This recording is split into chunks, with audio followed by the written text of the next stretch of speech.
अच्छा, अब एक नबी आ रहे हैं ऐसी सरजमीन पे कि जिसका ताल्लुक खुदा से किसी भी तरीके से नहीं है। उनमें जो बहुत ही नेक लोग हैं वो दीन फितरत पर, ठीक है, कि फॉर एग्जांपल नेकी कर ली, ठीक है, अच्छा है, गलत काम नहीं करना, that's it, nothing more than else. उन्हें इससे कोई नहीं पता कि क्या मामलात हैं, कैसे होना है, कैसे टैकल करना है। अल्लाह ताला ने नबी इस्लाम को भेजा। अब हक तो ये था कि एक नबी से इतने बड़े लेवल का काम लिया जा रहा है, तो उसे किसी हाई लेवल जगह पर भेजना चाहिए था, किसी रईस के घर भेजना चाहिए था, किसी साहिब इक़्तिदार के पास भेजना चाहिए था। ज़ाहिरी बात है, जितना बड़ा काम उतना बड़ा इख्तियार चाहिए होता है इंसान को। लेकिन कहा कि जिनसे नबी की, देखो, हाकिम की अज़मत का हुक्म से पता चलता है। हुक्म की अज़मत नहीं है, अगर एक बंदे की बात की वैल्यू ही नहीं है, हाउ इज़ इट पॉसिबल हम कहें कि यह बहुत मोतबर इंसान है। झूठ बोल रहे हैं। यानी एक की बात को हमने तसव्वुर ही नहीं करना, तस्लीम ही नहीं करना, तो हम कैसे, कोई बंदा कैसे कह सकता है। तो उस लिहाज से किसी बहुत आला जगह पर भेजना चाहिए था, माल के लिहाज से भी, इक़्तिदार के लिहाज से भी। लेकिन एक ख़ानदानी, एक असबियत में एक ख़ानदानों का बड़ा मैटर करती हैं कि इस ख़ानदान से हैं, उस ख़ानदान से। हमारे देहातों में अभी भी इस चीज़ का बड़ा है, हमारे यहाँ करक में तो अभी भी ये सरदार सिस्टम मौजूद है। असल में मैं फजीलत बताना चाहता हूँ वो दूसरी है, लेकिन कुछ असबाब भी होते हैं। अभी हसनैन माँ का दूध पीते थे तो इनकी सरदारियों के फैसले हो गए थे, लेकिन ये दुनिया असबाब की जगह है। कोई पूछ ले कि ये किस वजह से है, तो कुर्बानियों में जिस कदर बढ़कर अहले बैत हैं, इंसान फिर सवाल नहीं कर सकता। अगर ये चीज़ें ना हुई होती तो कहीं ना कहीं हुज्जत होती, कोई होती कि यार ऐसे ही मिल गया। ये तो फेवरेटिज्म है। मेरे एग्ज़ाम थे फर्स्ट ईयर के, तो घर वाले उम्रा पे सब गए, मैं नहीं जा सका। मैंने उन्हें कहा आप लोग गए हैं तो अबवा लाजमी जाना आपने। अबवा वो मकाम है कि जो मक्का और मदीना के सेंटर में है। फॉर एग्जांपल पिवट, समझते हो कि फिज़िक्स वाले बैठे हों शायद, तो पिवट जो होता है जिसके गिर्द सब घूमता है। अब ये डोर है ना, वो कॉर्नर उसका पिवट है जिसके गिर्द घूम रहा है।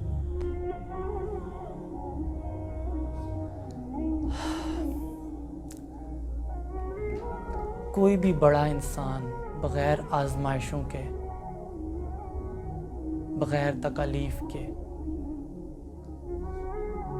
उससे बड़ा नहीं कहा जा सकता। अब अंबिया कौन है? अंबिया वो हस्तियाँ हैं जिन्हें अल्लाह चुनता है। आदम अलैहिस्सलाम से लेके क़यामत तक की ज़िंदगी हो, एक नाखून पे खड़े होकर बात करते रहो, आप कभी नबी नहीं बन सकते। ये अल्लाह जिसे चाहे, और उसका दरवाज़ा नबी इस्लाम पर बंद हो चुका। अच्छा, ननियाल गए हुए थे नबी इस्लाम वापसी पे।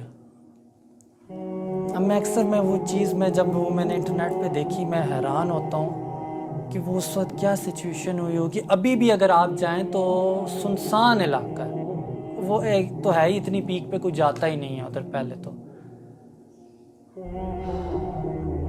एक कनीस थी, वालदा थी, 6 साल का मोहम्मद सल्लल्लाहु तआला वबारिक वसल्लम, और आपकी वालदा की कोई इतनी एज नहीं थी, भरपूर जवानी में, जिसे आजकल हम लोग कहते हैं हार्ट फेलियर, हार्ट अटैक, ठीक है। तो आपको थोड़ा सा पहले चक्कर आया, आप बैठ गई, उसके बाद आप गिर गई। जो नौकरानी थी पास, उसने संभालने की कोशिश की।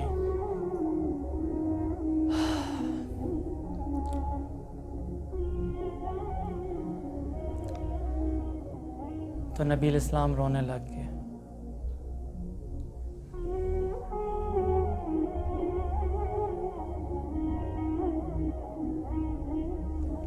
अजब गुफ्तगू की उस वक्त आपने। सारी बात है, बच्चे को क्या उस लिहाज से। अब देखो ये वाक़या पहले थोड़ा सा मैं बताना चाहता हूँ। वो ददयाल थे मक्का में, फिर ननिहाल थे। ये वाक़या ना ददयाल में पेश आया, ना ननिहाल में आया, ना मक्का में आया, ना उससे अगली जगह पर आया अब्वा से जहाँ ननिहाल था। कि कोई पास रिश्तेदार हो, किसी के कंधे पे रख के सर रख के रोया जा सकता है।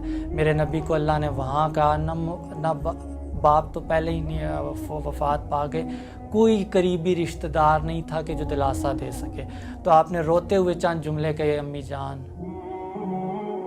आपको तो पता था मेरा आपके सिवा कोई नहीं है, आप भी मुझे छोड़ के जा रही हैं। तो क्या कैफियत थी उस वक्त। मैं ये बताना चाह रहा हूँ कि अम्बिया ख़ास कर नतियाँ पूरा दीनी काम को डिस्टर्ब करके रख देते हैं, ये करें या ये करें। बताने का ये मकसद है मेरा, मैं ये इसीलिए आपको आगे लेके चल रहा हूँ।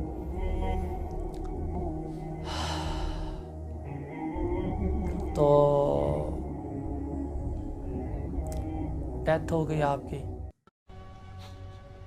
अब वहाँ ये नहीं आज तक मुझे समझ आ सकी कि वो पथरीली, यहाँ तो आप लोगों ने नहीं उस तरह अंदाज़ा आप लोगों को हो सकता। अगर कोई केपी साइड को जानता हो तो वहाँ अभी भी पत्थर की कब्रें बनती हैं, पत्थर इकट्ठे करते हैं, ठीक है। तो वो बड़ा मुश्किल होता है, मर्द थक जाते हैं। तो वो एक छोटा सा बच्चा और एक औरत है, मुझे नहीं पता, शायद क्या पता कोई आके गुजरा हो, उन्होंने कब्र बनाने में मदद की हो।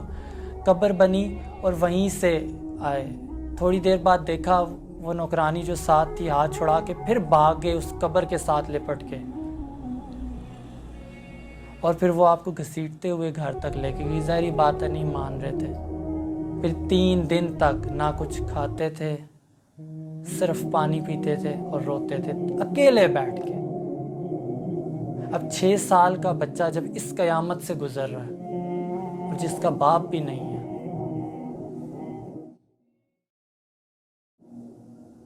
तो किस अंदाज से अल्लाह, मतलब कि स्टार्ट से कैसी आजमाइशें स्टार्ट होगी, क्या वो कैफियत होगी।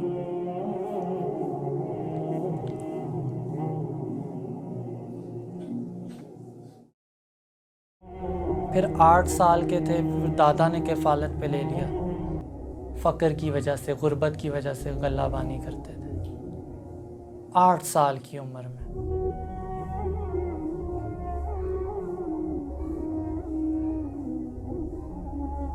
ज़हन में रखो ये वो नबी है जिसे आलमी मिशन दिया जा रहा है, और किन हालात से आप गुजर रहे हैं।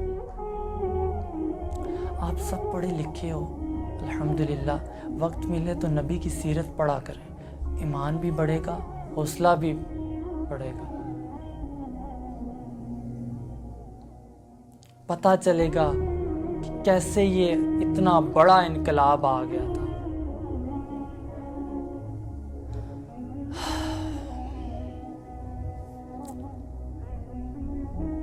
खैर अब थोड़ा मैं आगे चलता हूँ। मैं सिर्फ ये बता रहा हूँ कि ज़हनी कैफियत का क्या उस वक्त हाल होता है कि जब इन मसाइल से इंसान गिरता है। ये फैंटेसी की बातें हैं, ये हमारे ये जज्बाती बयान है। आपको भूख नहीं लगती थी, ये नहीं होता था, वो नहीं होता था, सब कुछ होता था। अगर भूख ना लगे, प्यास ना लगे तो फिर कौन सी बड़ी बात है।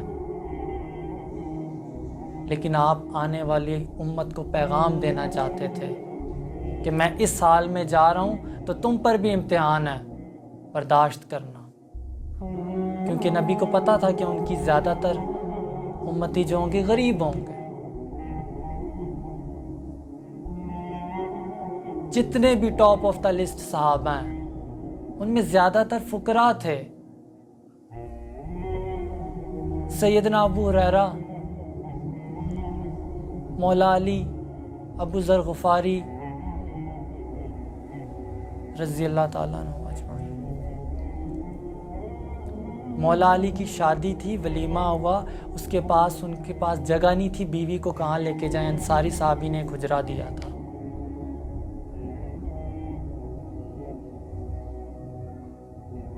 वो जो ज़रा गिरवी रख के महर अदा किया था, फिर सैयदना उस्मान ने गिफ्ट किया था ख़रीद के वापस। मयार क्या है ज़िंदगी का, तरजीहात क्या हैं ज़िंदगी की, इन सब चीज़ों का जब तक सही तायुन नहीं होगा तब तक कोई फ़ायदा नहीं है। गौर व फिक्र को अपनी ज़िंदगी में लेके आएं। गौर व फिक्र कैसे किया जाए, एक चीज़ को समझा जाए,